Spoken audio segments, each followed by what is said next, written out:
I get it. You are blessed. Well, nothing happened yesterday. Nothing is still happening today. Right. For 5 more days, probably. Maybe if you had any doubts at all, math is hard and it takes time sometimes. That's what Barbie says. Oh my God, do you remember that? Math they pulled hard. that Barbie off the shelves like that. They did. That is tough. That's what she said. Math class is tough. That was Barbie's quote about math. And that's actually a perfect segue for who we're going to talk to today. We're talking to Andi Simon, whose latest book is Rethink, and it's all about busting the myths of women in business. So I'm sure women can't do math is on that list somewhere. Oh, probably. That's probably a myth. Yes. Oh, well, probably it's a myth. It's a myth.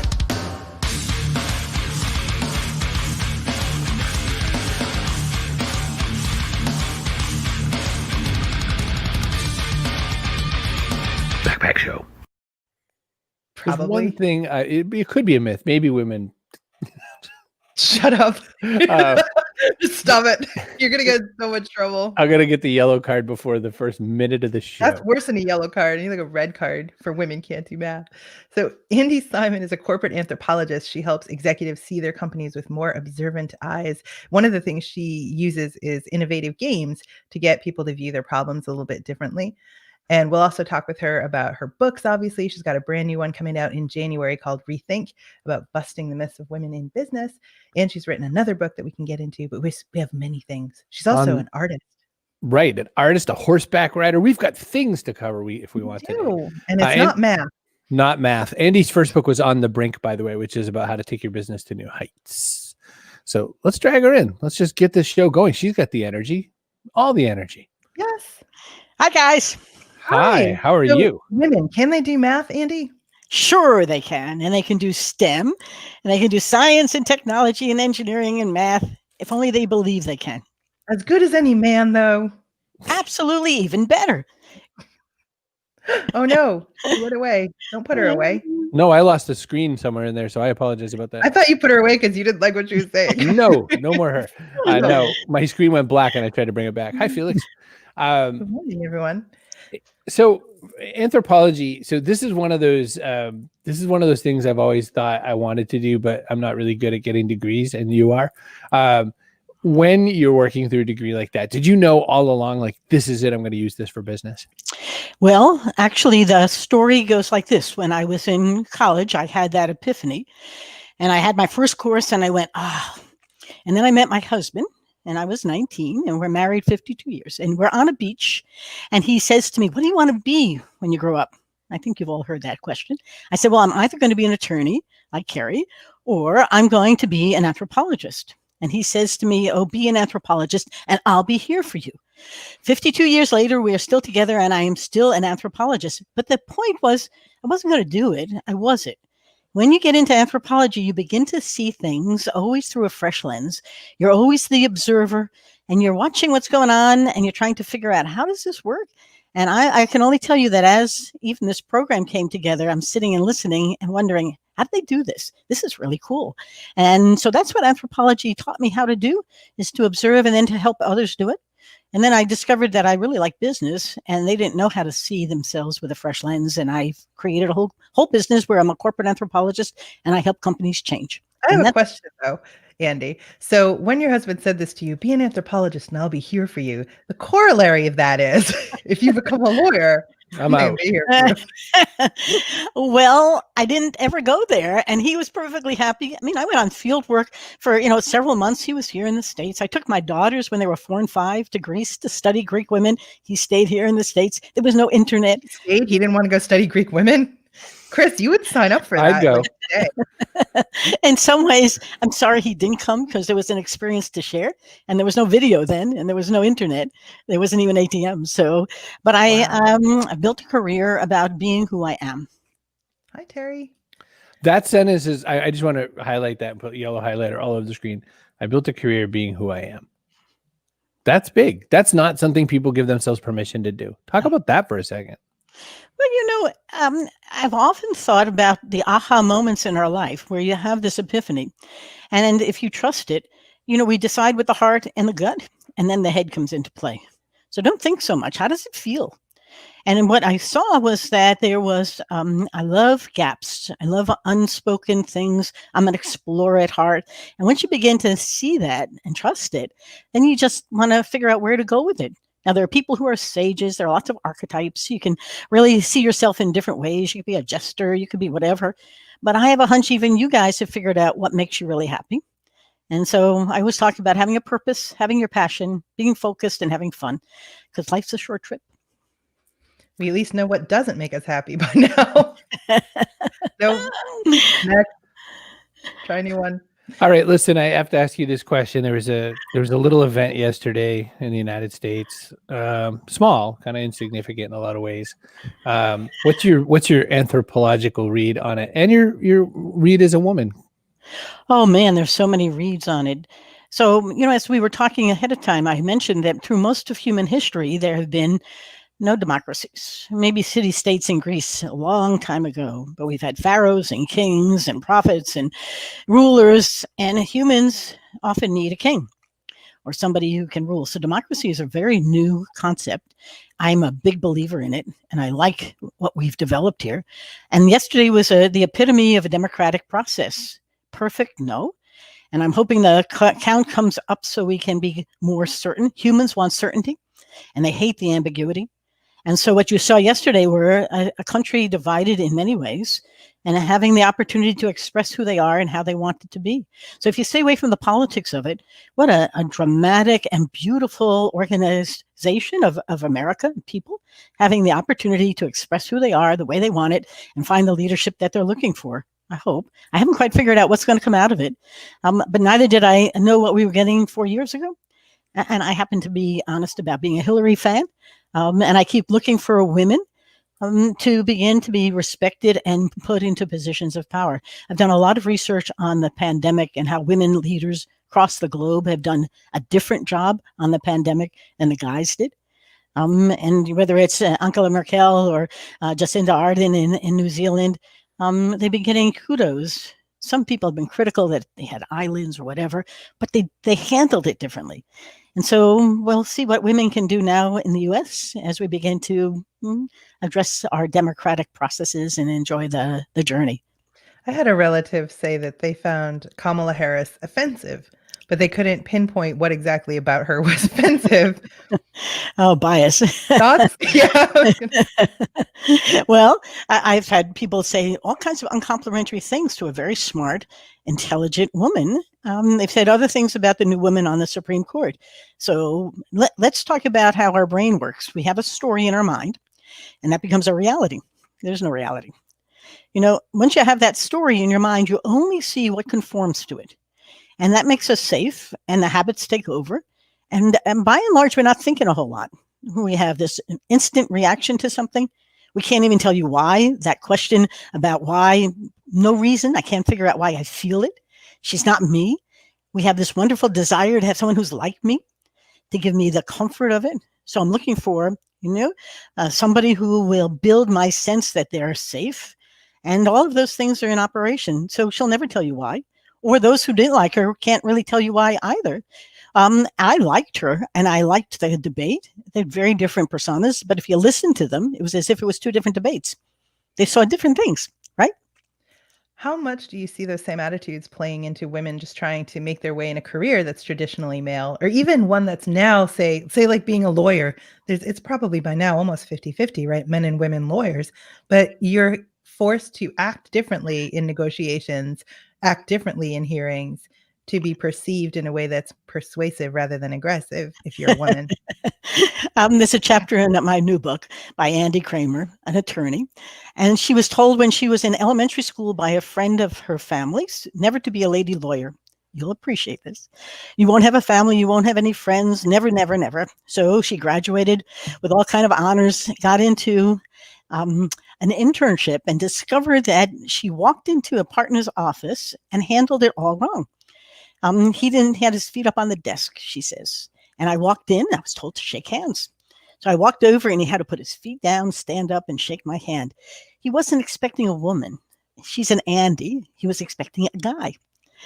And the dynamics, she said, taught her a lot because he wanted her to sit on a small chair that looked like a dog bed. Instead, she sat at his desk, and the conversation didn't go very far.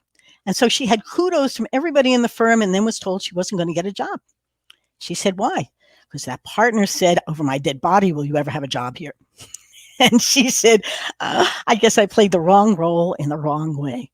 But women attorneys today, and she has become a partner in a very fine law firm, but she's working dramatically to change the biases that go on because people's expectations of what an attorney is supposed to be. Women aren't good at the kind of serious law. They can do the soft law. Women don't know how to communicate in a decisive fashion. To your point, you get around the conversation, you suggest something, you don't sound like you know.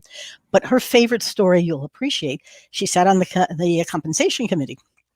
And the guys sent in their compensation performance reviews and said, I climbed the Empire State Building and I saved 5 damsels in distress and I saved the company $500 million. And the women said, well, we worked as a team to figure out how to solve the complex problems so that the client never had a problem. The guys got the promotion and the money and the women had the team. So we have lots of growing to do. And I'll tell you about some of the organizations I'm working with to do that. But it's not going to change easily because the guys don't even know what they're doing. And the gals aren't sure what they're doing to do better.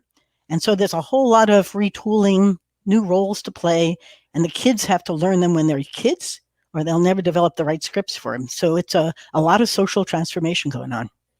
When you say that about not knowing what they're doing, self-awareness kind of a way is what you're saying. Yep. So it's interesting in learning to be a better ally to BIPOC, all the people of color of the world and all that. What's been interesting is my belief before, my belief after of how I was helping, what I wasn't doing, and all that, and how I just didn't even know what to look for a lot of times. So what are some of the things people can look for? What are things that men and women can look for? One, to be better allies to women. Also, for women to realize that, that puzzle, when you said she chose the wrong, role for how she was going to get through it, that even that awareness to step back and think about which mental suit I'm going to put on. Want to talk about that for a minute? Sure. I often use, since I specialize in helping people change, I use performance as if we're on a theater. And if you think about it, when I go into a situation, I've got habits that are going to drive my performance. The script has been written and you've honed it well. It's worked in the past and you don't even think about it. The habits take over and you go through even your daily habits when you wake up in the morning. I doubt you think a whole lot about how you're going to actually brush your teeth. You do it. To your point, if you're with people who are different from you, how do you know, and a guy and a gal are different. And when they were kids, they're growing up, the gals did better in school, but the guys they thought were smarter. I mean, there are all kinds of interesting nuances. The way the teachers praised whom for doing what parents saw.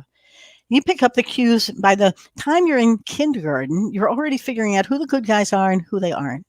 There's some fantastic research about trying to figure out how to change the kids in school. And the guys all took the blocks and made them into forts. And fought the pirates. And the gals all took the blocks and made them into kitchens and nursed the kids. And they kept trying to get them to change. Wasn't changing. So now that you have a sense that this is long-standing and you have lots of things, you're going to have to be reflective. You're going to pause for a moment. And you're also going to have a different visualization of the end goal. Let's assume we really want to have parity and equity in our business. I want 50-50. I want 50% women, 50% men. And of the women, I want 25% of them to be people of color. And I like the cognitive diversity and I like the gender diversity. They bring new ideas in. They make a better, successful business. The question now is, how are you going to do that? What does that actually mean? To your point, Chris, is what do I do? I say the words, I go through diversity training, and then I go back to doing what I've always done. I don't even know what I've always done. So this is a time for a little crisis and a lot of paying attention, good coaching, and different types of teams working together in a different way. But to your point, both of you, there are stories about women who are executives being asked to clean the table in the conference room after a meeting. It shows that they really haven't made it into the C-suite, but there's still the caregivers, the kitchen caregivers, and the fix-em-uppers, and it comes up over and over again. So we got miles to go, but there's lots going on to change it, and I think it's going to happen. You know, Andy, I graduated high school a year early, I'd mentioned to you, but so that meant that I had fewer classes to average into my GPA. I had one woman teacher who would not give A's ever. It was just like her thing. She didn't. So I went to ask her if I could do extra credit or something because I was applying to colleges like a full year before everybody else. And I said, well, I have A's in every other class. And she said, do you think you earned those A's? I was like, as opposed to what? Mrs. Pearl? Okay. Yes, I did. Damn it. I switched to an independent study, worked my butt off, did like 15 times the work because you don't have like class participation credit. Got my A. I was like, anyway, Kara in Scotland says she's got a twin brother and it was a very mixed and balanced upbringing in hindsight. So that's interesting, Kara. That's a good insight, Kara. Does he sketch? Kara sketches, just wonderful sketches. I'd be interested to know. Sarah talks about good advice for changing any stories we've internalized. I don't even, unconscious bias is a disease. It is. Sarah says that teacher sounds savage. Oh my God, she so was. But so am I. So, you know. Yes, but she inspired you, if nothing else. She pissed me off. If that's inspiring, I guess. Well, I had a teacher in high school who read my article, and when she was done, she said, "This is the worst piece of writing I've ever said." And so, since then, every time I publish something, I say, "If only you could see me now." Maybe she does, but she doesn't say anything. As my book came out and won an award, I went, "You really taught me how to write, ma'am. You just inspired me to overcome the hurdles like you." With those great words of wisdom. Well, you know, unbelievable. The feedback is really interesting. I'm watching the comments section, and one of the things I'm really proud about this show is that the community that we have the opportunity to serve is predominantly women. Yes. You know, it's almost always like my dad, myself, Bob Collins, and Coach Woodard. I'm sorry, Coach Woodard, author Len Joy. There's 5 or 6 of us fellas, but we are always the minority here. And one of the things I love, look, there he is. But one of the things that I love about that is that we get to hear just how far the world hasn't come yet. Yeah. You know, I presume Rethink has a little bit about that. And I would presume, I haven't read it. I would presume that. Not out yet. Well, I know, but sometimes you get a PDF under the door. I also presume that the work to be done just for basic equity, mental equity is so vast still. How do people crunch that a little? What do they think first? What's even a little bit of tactics to this? A step at a time. But let me tell you about why I wrote the book, because it sort of sets the stage for exactly what you're raising. My husband and I formed the Simon Initiative for Entrepreneurship at Washington University in St. Louis. He's a serial entrepreneur, and I've worked with many, many entrepreneurs as both early stage businesses and startups. But we wanted to help women entrepreneurs. And one of the things they were missing were role models. And they didn't have anyone. There's a great expression that Marian Edelman said, if you can't see it, you can't be it. And these women were looking they weren't Sheryl Sandbergs. They really wanted to be entrepreneurial women, more like Maxine Clark, somebody who built Build-A-Bears. How do you do that? So I started interviewing people I knew about, could you be a role model, a mentor? Could we write a book that women could read? And the stories are essential. Because if you can see the story that someone else lived, there's an opportunity for me. So as we're working on the book, I'm driving to Nantucket with my husband about 2 years ago. And I said, listen to these stories. And he said to me, they're smashing the myths of women in business. And I went, holy shit, that's a much better title. It's a much better book. So I went back and rewrote the book because what they were each doing was saying, of course I can. People were saying, like Kerry's expression, you shouldn't be a geoscientist. You'll never be in the field. And Evelyn Medbin said, the heck with you. I can feel oil. And she went into Latin America and she was a success and she's award-winning. Celeste Ford got into aerospace. There's like this many people in aerospace who are women, and created an award-winning company that specializes in all the high tech that you need in a very extraordinary way. Then there's Jamie Candy, Women Can't Lead. She led my husband's company. She went back to another company, Admentum. She turned it around, grows it, and has a very different way of leading. It's not autocratic. It's not, I'll tell you what to do. It's let's listen to our customers. Let's collaborate. Here are the 3 things we're going to focus on, and it keeps working. And so the book has become, Fast Company is going to be the imprint on it. This is a time for women to rethink who they are. And then to the second part of your thing, what goes forward? Because there are 65% of the accountants today are now women. 40% of the attorneys are, but they're not in the higher echelons. Half the doctors are coming out of school are women. Half the dentists are women. 40% of the businesses are owned by women and run by them. What's happening is a tsunami that has little to do with the 38 women who are in the Fortune 500 C-suite. They are important. Whether it's Clorox or, Citi or whomever. But there's something across the board that women are doing that's transformational. There's 65% of them are in college. Of the college students are women. Your audience is women. They're soaking up ideas about how I can be the best I can. So out of the book, I started to, at the end, say, I bet you want to rethink your own life's journey. And now I'm creating an online program with coaching, probably a mastermind and group stuff to help women rethink their journey, 1 at a time, maybe 10 at a time. But I do think that this is a time to be focused on how you can become the best you can be and not listen to the stories or the mythology that says, oh, no, you can't. No, women don't do that. You should stay in the home, take care of the kids, cook. And a lot of women are re-entering and they don't quite know how to get back in. So I'm on a purposeful mission to lend a hand. And we can't do it alone. So I belong to the Women's Business Collaborative and a couple of other organizations trying to do just that. It's a great time to help.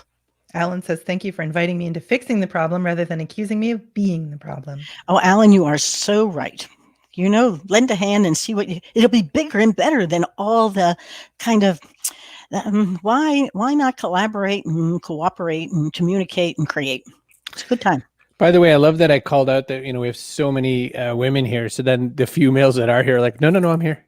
So here. I'm sure they were working on their comments before. I haven't seen Alan in a minute. I've been thinking about him for days too. So the timing's perfect. Sarah says, I love guys who love hanging out with strong women. Yay for Chris and his biological father. I recall my dad that lately. This is nothing about anything, but you said Maxine Clark and I stopped listening. I love Maxine Clark and I met her at a Disney event, which was social media moms event. And it was supermodel Cathy Ireland was on, and then me. And then I came up and I said, didn't you just love Maxine Clark a little bit earlier? I said, I want to hug her. Yes. Which I don't even know is the right thing to say, but I just really want to hug her. And when I finished my speech, she was there at the edge of the stage. She goes, I'm ready for my hug. Let's go. And we worked together on a project because she was kind of like, she sells this very physical product. And she was like, Club Penguin's kind of kicking my butt right now. Now what do we do? And I didn't help her very much. I wasn't very good at it.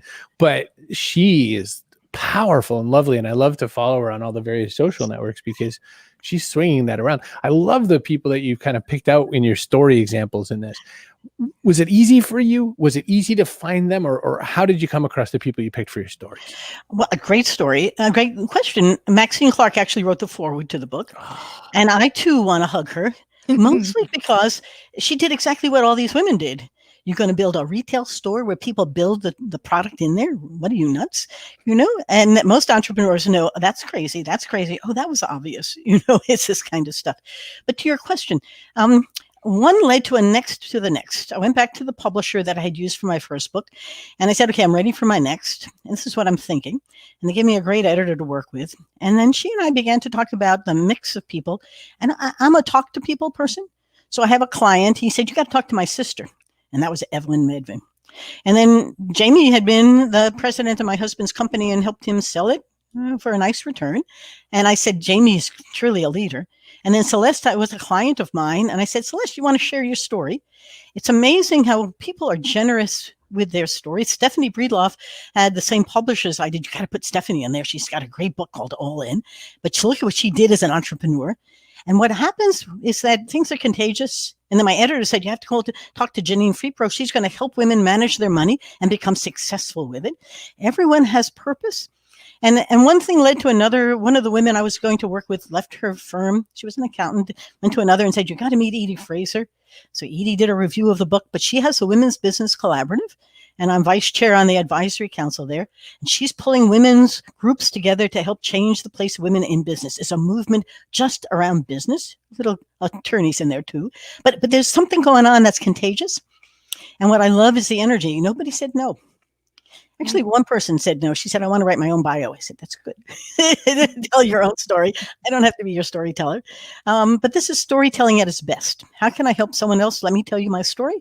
And it hopefully will inspire you to do your own. I gave up arguing and just started lying to people. Like when I wanted to graduate high school early, they told me no. And then I brought my dad in and we had to meet with all my teachers and they all voted and whatever. And they asked my dad, are you really okay with her graduating early? And my dad's like, yeah. So, but my typing teacher voted against, but everybody else was fine with it. As long as I agreed to go to community college first, because I couldn't go away to college. And I said, totally, yes, gonna do that. And then I just didn't do it. You learned how to tell a story. Now think about what you did. You told a story that those guys needed to hear so that you could go do what you wanted to do. Yep, and then I moonwalked out of there. Was that so terrible? I'm not sure. But they were thinking of themselves, their story, and not yours. You've written your own story. It's a beautiful one. In progress. And we have the great opportunity to tell our story through our sponsors. Look at that. We're sponsored by StreamYard. You can interview incredibly intelligent and interesting people like Andi Simon. You just have to get a StreamYard. It's so easy. Just throw it together. cbrogan.me/StreamYard. You can do this sort of a thing. So easy. I always get people asking me if I could help them run their show. I'm like, you don't need me. You just need StreamYard. Trust me. I like that. Let's make that some of our copy. All right. Listen, authors, let's say you write an amazing book like Rethink. Well, you can't write a book that good, but let's pretend you write a book in the realm of Rethink. Stop telling people what they can't do. Near it. You need to promote that thing. And you're going to go out and make a stupid website or pay someone $4,000 to do a website? No. You're going to go to pub-site.com. Why? Because it's easy, pleasy. It is stupid easy, actually. So even if you're totally not technical, you can get in there. You get a 14-day free trial. You can mess around with it. This is such a powerful, easy-to-use system. We were actually on a call with people at PubSite and said, you know what would be good is if this was different. And it was like, boom, it's done. It's so crazy easy to use. But if you spend 14 days with it, putting the elements together and you still can't deal and you don't want to do it, they'll build it for you for $499, which is crazy cheap.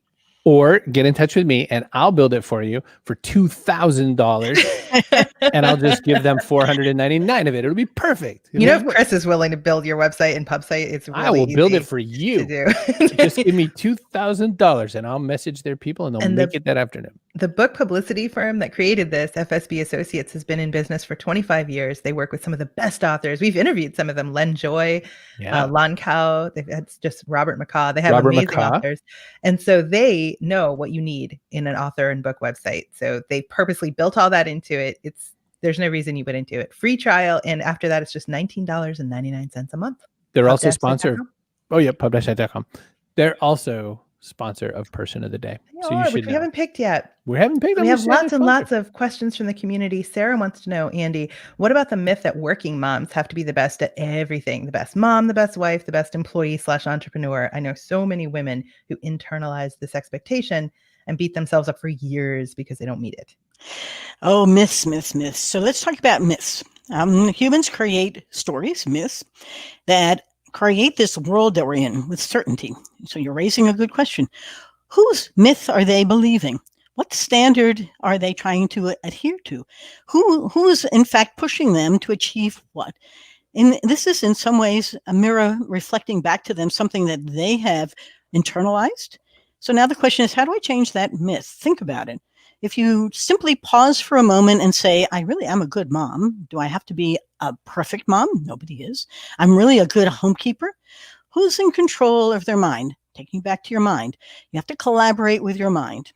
If you tell your mind that I'm simply not good enough, you will wake up every day and say, I'm not good enough.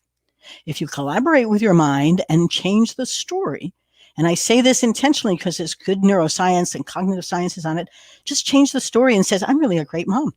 And wake up every day saying, I'm really a great mom. Be different stories all of a sudden will become your imagined reality.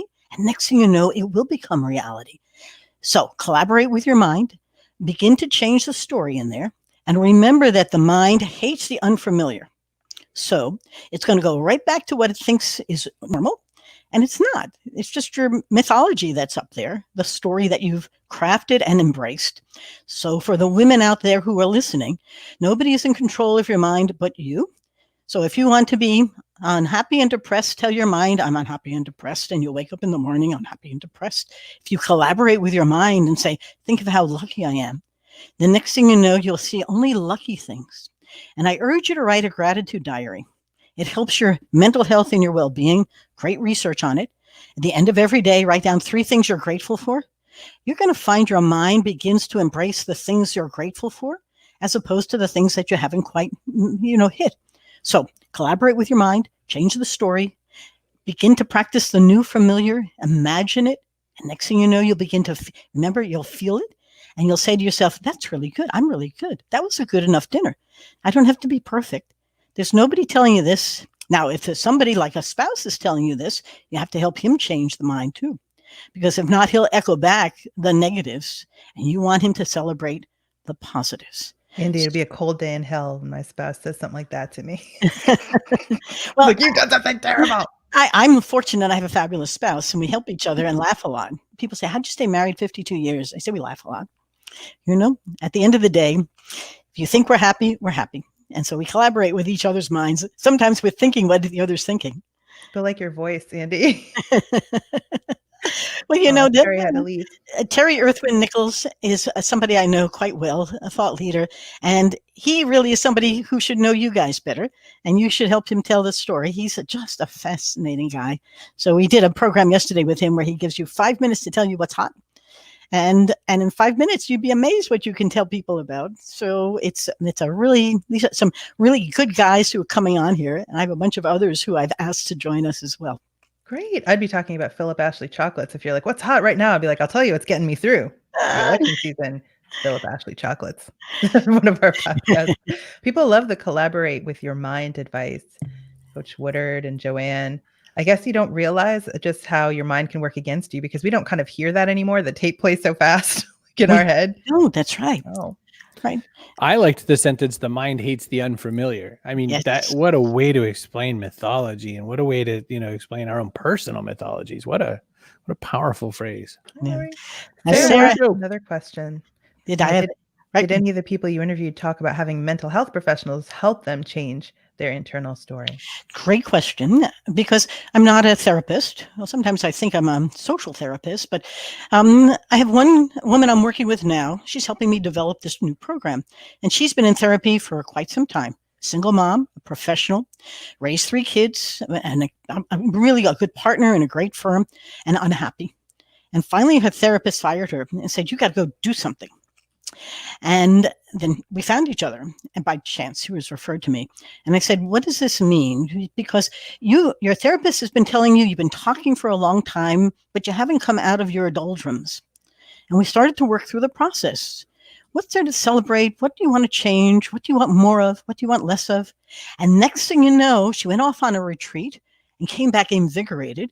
She wants to go into her own business, and conversations changed. And she all of a sudden had someone say to her, you want to go into business? She said, why am I hearing this now? I said, because you're collaborating with your mind. You're opening it up. Now, she isn't going back to her therapist. Her therapist said, you don't need me. You need to do something. So what we preach is you got to see it, you got to believe it, and you got to act on it. Because if you see it, which is what we do, and then you believe it, it's your mind, then you start to do something. I said, where'd this all come from? She says, I just start to believe it. I'm doing it. How exciting is that? And I said, this is a story that I can't even imagine, but that's what we're trying to do, is help women see it, and believe it, and act on it. I just want to say hi to Kate Colgan, who came in. Good to see Kate. I've been thinking about Kate ever since you started talking.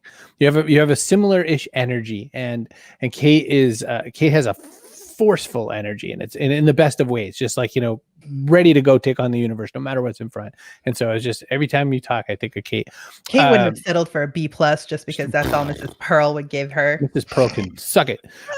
Cathy Hayes is here, by the way. Hi, Cathy. Good to see you. And Kip, you got to see it, believe it, and act on it. That's just power. It's just power what we're getting today. Whew, it's big. So thoughts are just thoughts. How do you bridge that gap between seeing and believing? Well, great question, because we believe here with the heart.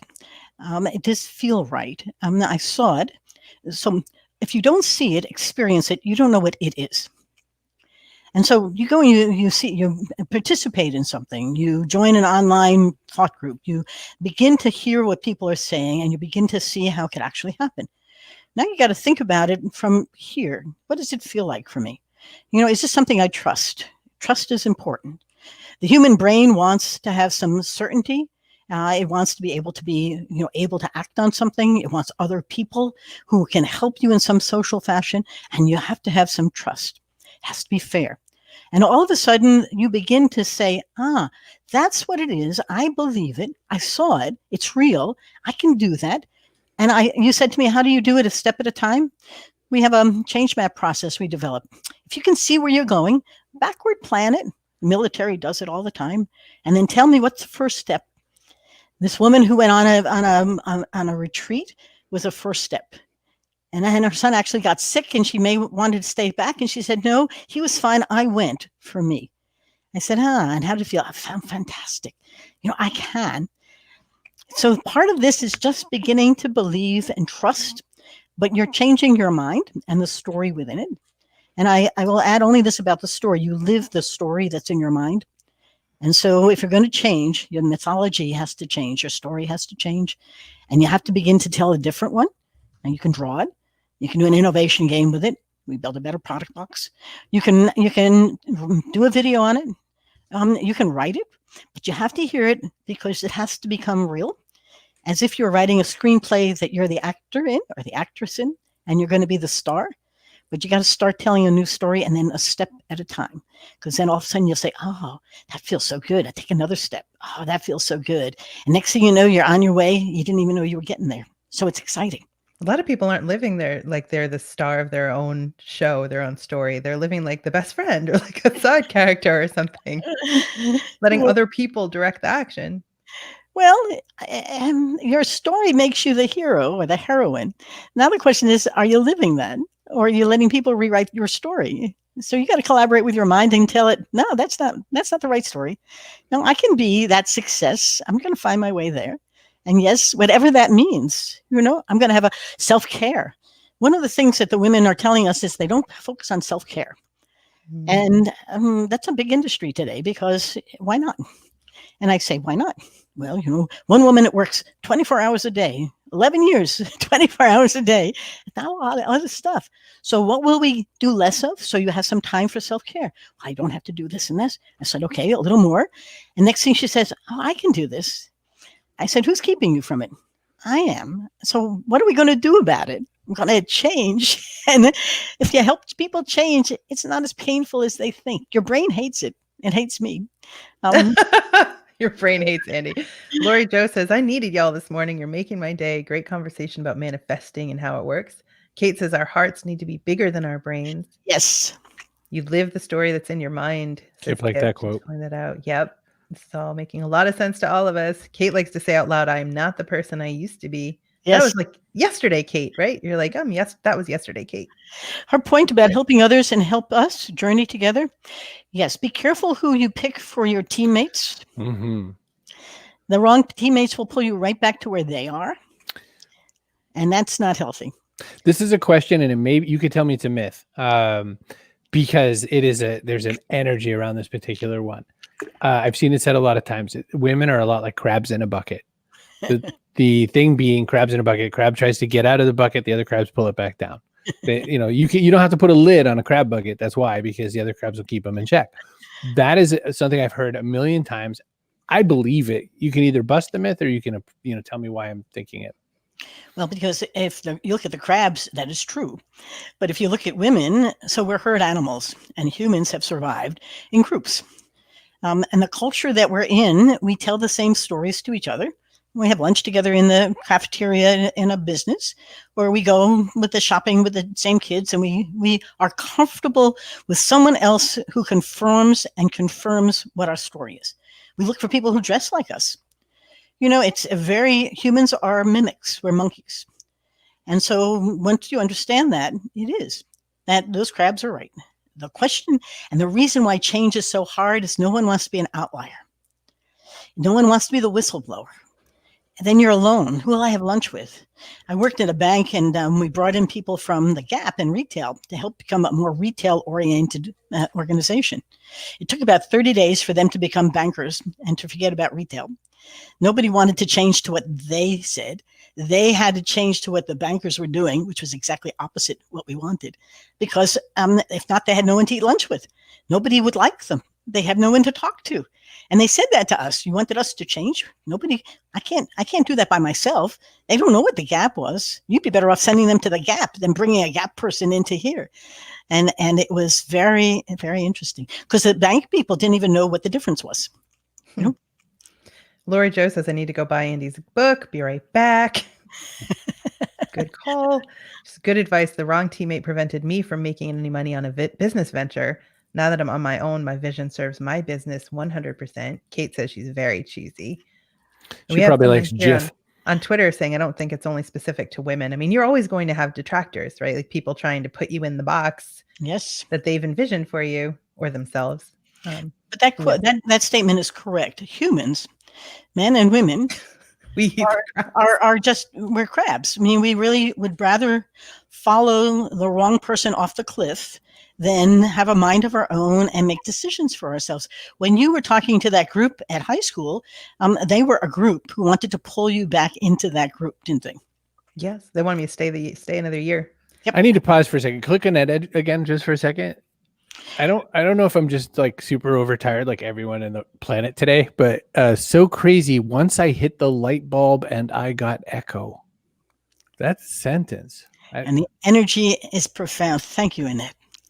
That is just a comment. All right. Well, to that end, we have to do a couple things. We have to do person of the day, and we have to do your backpack question, and we have to get out of here. I mean, I can't believe how this time has flown, but it's there. Person of the day sponsored by PubSite, pub-site.com. I mean, I want to give it to everybody today. It's been a great conversation, but I'm going to give it to Annette because that sentence just kind of gave me pause. I was like, what a sentence. So, Annette, your person of the day, what that means is you're entitled to an apple just like that one on the screen. You just have to go to your store and buy it. Make sure you wash it before you eat it. Person of the day sponsored by PubSite, pub-site.com. I did say that, by the way. I know. I'm saying you didn't. Okay. She wants to know what your book is, so I'm going to tell her. See brogan.me/rethink. It'll get you right to it. Yes, come get some. And the question that we always ask our guests is what goes in your backpack. It could be something metaphorical like hope or desire or whatever you want to do. It could be something physical. My favorite still to date is an avocado. I quite like the banana. The banana. Yeah. Our beatboxer put a banana in because it helps her to make the sound she wanted to. Champion beatboxer. It's interesting because hope is an interesting word because each of the dozen women I'm working with on this program ends up after the first interview saying, you just gave me hope. And so if I've given hope to all the folks who are listening today that there is a way to change and become the best you can be, then I can only say thank you very much for the opportunity to share it. This has been more fun than fun.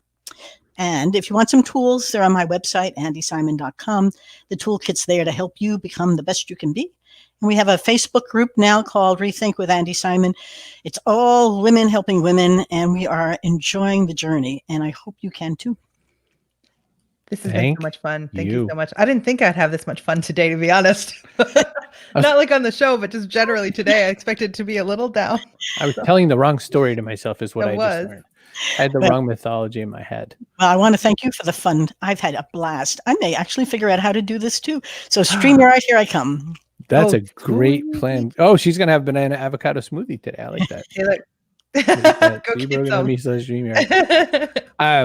One thing I was thinking about is the distance between the different parts of your life. And I was thinking about how my grandmother was one person when she was younger until she let right into this secret. My grandmother figured this out, and I'll tell you about it now.